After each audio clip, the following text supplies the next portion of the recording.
So hello दोस्तों, क्या आप भी इलेक्ट्रॉनिक्स सीखना चाहते हैं? तो हम लॉन्च करने जा रहे हैं एक पूरी की पूरी इलेक्ट्रॉनिक्स की सीरीज़ जो कि 4 से 5 महीने की होगी। अगर आप ये पूरी की पूरी सीरीज़ देख लेंगे तो आपको पूरी की पूरी इलेक्ट्रॉनिक्स की नॉलेज हो जाएगी। और आप ये सोच रहे होंगे कि अगर हमारे पास पहले से यूट्यूब पे प्लेटफॉर्म पे पहले से वीडियोस पड़ी हुई हैं तो हम वहाँ से क्यों ना देखें, आप ही की क्यों देखें। तो फ्रेंड्स, मैं आपको बता देना चाहता हूँ कि जो यूट्यूब पे वीडियोस पड़ी हुई हैं वो कोई चीज़ बनाना सिखाते हैं कि वो चीज़ कैसे बनती है, ना कि ये सिखाते हैं कि उसके पीछे का साइंस क्या है, वो कैसे बनती है। मान लीजिए फ्रेंड्स कि आपने कोई म्यूज़िक एम्पलीफायर बनाया है, तो अगर वो एम्पलीफायर आपने किसी दूसरे बंदे को दिखाया तो वो बंदा ये बोलेगा कि भाई तू ये बता हाँ कि एम्पलीफिकेशन होती है, तो आप आगे से उसका जवाब दे ही नहीं पाओगे कि वो चीज़ होती क्या है। तो अगर आपको कोई भी चीज़ बनानी है तो सबसे पहले आपको उसके बारे में नॉलेज होना बहुत ज़रूरी है, जो कि हम इस 5 से 6 महीने की सीरीज़ में कंप्लीट करेंगे और हमारा हर एक एपिसोड हर संडे को आएगा। तो अगर आपको भी सीरियसली इलेक्ट्रॉनिक्स में इंटरेस्ट है तो आप इस पूरी की पूरी सीरीज़ को अंत तक ज़रूर देखिएगा। इलेक्ट्रॉनिक सीरीज़ की पहली वीडियो में हम बात करने वाले हैं करंट और वोल्टेज के ऊपर कि असल में करंट और वोल्टेज होता क्या है और इसका इलेक्ट्रॉनिक सर्किट में क्या रोल है।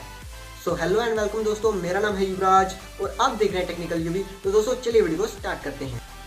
सो गाइस, अगर हम आम भाषा में करंट और वोल्टेज को समझें तो वो एक किस्म से किसी भी चीज़ की स्पीड और अमाउंट को दर्शाता है। अगर हम आम भाषा में इसको समझें तो अगर हमारे पास एक पाइप है जिसमें पानी फ्लो कर रहा है, तो उस पाइप में कितनी स्पीड से पानी फ्लो कर रहा है उसको हम वोल्टेज कह सकते हैं, और कितनी मात्रा में पानी फ्लो कर रहा है उसको हम करंट कह सकते हैं।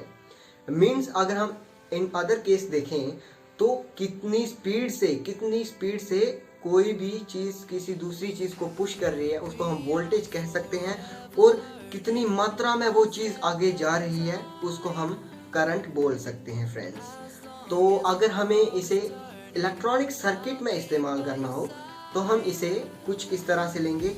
आपने एक चीज़ देखी होगी कि कभी कोई पतली तार होती है, अगर उसमें हम हाई करंट को फ्लो करवाते हैं तो वो तार सड़ जाती है। तभी घर में बोलते हैं कि मोटा वाला तार इस्तेमाल करो। उसका मेन रीज़न करंट ही होता है, क्योंकि इतना अमाउंट ऑफ करंट वो तार सहन कर ही नहीं पाती।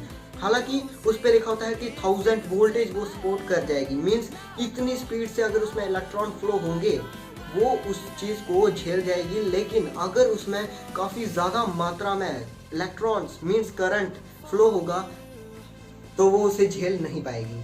तो इस चीज़ को हम एक अलग एग्जांपल से समझ सकते हैं कि अगर हमारे पास एक मोटर है जिसको हमने एक पतली पाइप को कनेक्ट किया हुआ है, लेकिन उस मोटर का जो प्रेशर है पानी रिलीज़ करने का और उसकी जो मात्रा है पानी को रिलीज़ करने की वो काफ़ी ज़्यादा है, और फिर भी हमने उसके आगे एक पतली पाइप लगाई है, तो उसका रिजल्ट क्या होगा आप सभी जानते हैं कि वो पाइप या तो फट जाएगी या फिर कहीं ना कहीं से वो अपने जॉइंट से निकल जाएगी, जिसकी वजह से हमारी वो पानी का प्रोसेस कंप्लीट नहीं हो पाएगा।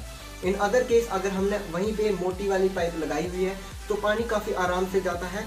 वही सेम टू सेम केस होता है तारों में। अगर हम एक पतली तार लेंगे तो वो सही से इलेक्ट्रॉन को फ्लो नहीं कर पाएगी, क्योंकि उसमें इतनी एबिलिटी ही नहीं है कि वो इतनी मात्रा में इलेक्ट्रॉन को एक जगह से दूसरी जगह कैरी कर पाए।